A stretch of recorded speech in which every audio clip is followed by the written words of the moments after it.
اگر آپ کے جسم میں 3 نشانیاں نظر آئیں تو آپ سمجھ لیں کہ آپ کو نظر لگی ہوئی ہے۔ بچوں کے اندر اگر یہ نشانیاں دکھیں تو بھی آپ سمجھ لیں کہ نظر لگی ہوئی ہے۔ تو کس طرح سے نظر کا اتارا کیا جاتا ہے اور کس طرح سے نظر اتارنا چاہیے، کیونکہ نظر جو ہوتی ہے بڑی خطرناک چیز ہوتی ہے، انسان کو برباد کر کے رکھ دیتی ہے۔ آقا علیہ الصلوۃ والسلام نے ارشاد فرمایا کہ نظر تقدیر سے مقابلہ کرتی ہے۔ آقا علیہ السلام نے ارشاد فرمایا کہ نظر جو ہے پتھر کو توڑ دیتی ہے،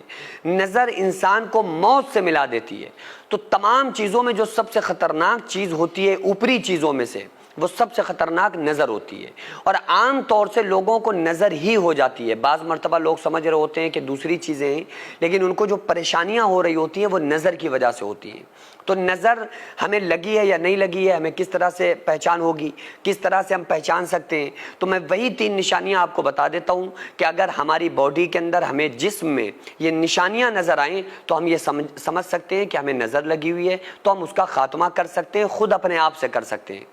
بعض لوگ نظر الگ الگ طریقوں سے لوگ اتار رہے ہوتے ہیں، بعض لوگ بھوسی اتار رہے ہوتے ہیں، بعض لوگ سوکھی مرچیں اتار کے مرچوں کو جلا رہے ہوتے ہیں، کوئی طریقہ اختیار کرتا ہے۔ تو یہ ٹوٹکے کے طور پہ یہ ساری چیزیں ہوتی ہیں، لیکن قرآن حدیث سے جو چیزیں ثابت ہیں، ہم کن وظیفوں کے ذریعے سے کس طرح سے، کس اچھے اور صحیح سنت طریقے سے کس طرح سے ہم نظر اتار سکتے ہیں، وہ طریقہ میں آپ کو بتاتا ہوں۔ سب سے پہلے آپ یہ سمجھیے کہ نظر لگنے کی نشانیاں کون سی ہوتی ہیں۔ پہلی نشانی آدھے سر میں درد رہنا، سر کے اگلے حصے میں اس طرح سے درد رہنا کہ جو درد کبھی بند نہ ہو،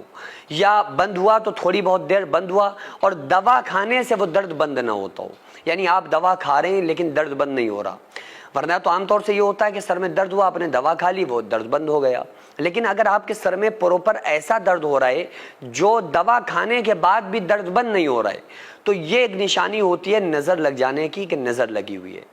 دوسری نشانی آنکھوں کے اندر، آنکھوں کے جو پوٹے ہوتے ہیں اس میں ایسا بھاری پن رہنا کہ نیند کے بعد بھی، یعنی آپ پوری نیند سو لیے، اس کے بعد بھی آپ کی آنکھوں سے بوجھ ختم نہیں ہوا، آپ کی آنکھیں پھر بھی بھاری ہیں۔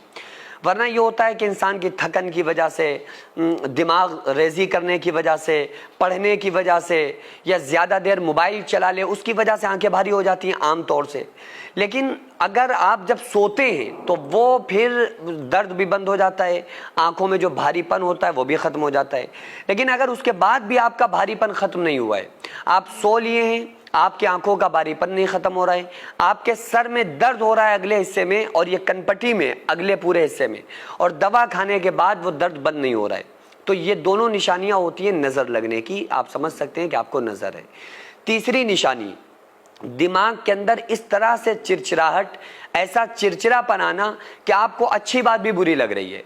اور یہ بعض مرتبہ تو ایسا دیکھو ہوتا ہے کہ انسان غصے میں بیٹھا ہوا تھا، ٹینشن میں بیٹھا ہوا تھا، اور کسی نے اس سے کچھ کہا، اسے ایک دم غصہ آ گیا، تو یہ ایک فطری چیز ہوتی ہے، یہ ایک الگ بات ہے۔ لیکن ہر وقت انسان کا دماغ میں چرچراہٹ رہنا، ہر وقت اس کے دماغ میں چرچراہٹ ہے، اسے کوئی بات اچھی نہیں لگ رہی ہے، کوئی اس سے بول رہا ہے تو وہ غلط بول رہا ہے، کوئی اس سے کچھ بات کر رہا ہے تو اس کا الٹا پلٹا جواب دے رہا ہے۔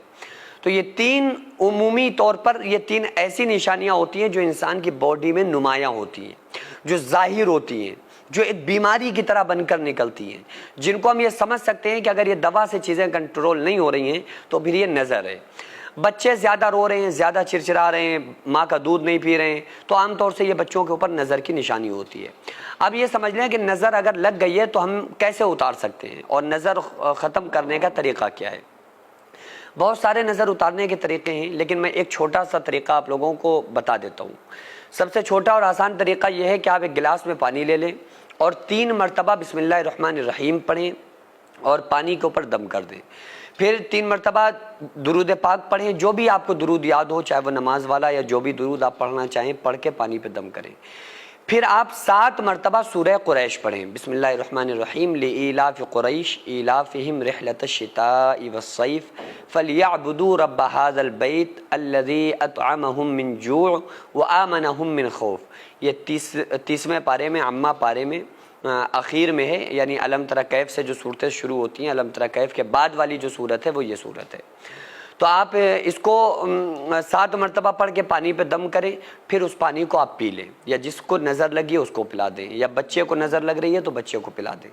تو انشاءاللہ تعالیٰ وہ نظر پوری طرح سے ختم ہو جائے گی، اور آپ 3 دن ایسا کر لینا تو پرماننٹ اگر آپ کو کوئی نظر لگی ہوئی ہے تو انشاءاللہ تعالیٰ وہ نظر ختم ہو جائے گی۔ اس ٹائم اکثر لوگ مسجد اور مدرسوں کو توڑنا اور گرانا چاہتے ہیں، تو ایسے میں ہمارا فرض بنتا ہے کہ ہم اپنے مسجد اور مدرسوں کو قانونی طور پر مضبوط بنائیں۔ اس سے پہلے بھی میں عرض کر چکا ہوں کہ ایسے میں ہم ایک ایسا اسکول پلس مدرسہ بنانا چاہتے ہیں جس میں بچے اسکول کے ساتھ ساتھ دینی تعلیم، حفظ، عالم کا کورس اور قرآن پڑھنا سیکھ سکیں۔ اتنا بڑا کام اکیلے بالکل بھی ممکن نہیں ہے۔ اگر آپ چاہتے ہیں کہ آپ کا پیسہ صحیح جگہ پر لگے اور آپ چاہتے ہیں کہ آپ کو اس کا ثواب قیامت تک ملتا رہے، تو پھر آپ ضرور اس مدرسے، اس اسکول میں تعاون کریں تاکہ قیامت تک اس کا ثواب آپ کو ملتا رہے، کیونکہ جب تک اسکول اور مدرسے میں لوگ پڑھتے رہیں گے، تعلیم حاصل کرتے رہیں گے، جب تک انشاءاللہ تعالیٰ اللہ تعالیٰ آپ کو ثواب عطا کرتا رہے گا۔ اگر آپ چاہیں تو اپنے مرحومین کے نام سے ایصال ثواب کے طور پر بھی دے سکتے ہیں، تو اس کے لیے سب سے پہلے ایسی زمین کی ضرورت ہے جس میں ہم یہ پروجیکٹ تیار کر سکیں جو قانونی طور پر مضبوط مانا جائے۔ تو اس لیے آپ لوگ کوشش کریں کہ زیادہ سے زیادہ تعاون کریں اور بار بار تعاون کرتے رہیں تاکہ ہم اپنے اس نیک مقصد میں کامیاب ہو سکیں۔ یہ کوئی فراڈ نہیں ہے، دھوکہ نہیں ہے۔ آپ چاہیں تو آپ آ کر خود یہاں پر وزٹ کر سکتے ہیں، آ کر دیکھ سکتے ہیں کہ الحمدللہ کس طرح سے یہاں پر کام ہوتے ہیں، کس طرح سے دینی کام، ملی کام، قوم کے کام، سماجی کام ہوتے ہیں۔ خود آ کر آپ وزٹ کر کے اپنی آنکھوں سے دیکھ سکتے ہیں۔ تو اسکرین پر جو آغازیہ ویلفیئر سوسائٹی کا اکاؤنٹ نمبر اور اسکینر نظر آ رہا ہے، اس پر آپ زیادہ سے زیادہ تعاون ضرور کریں۔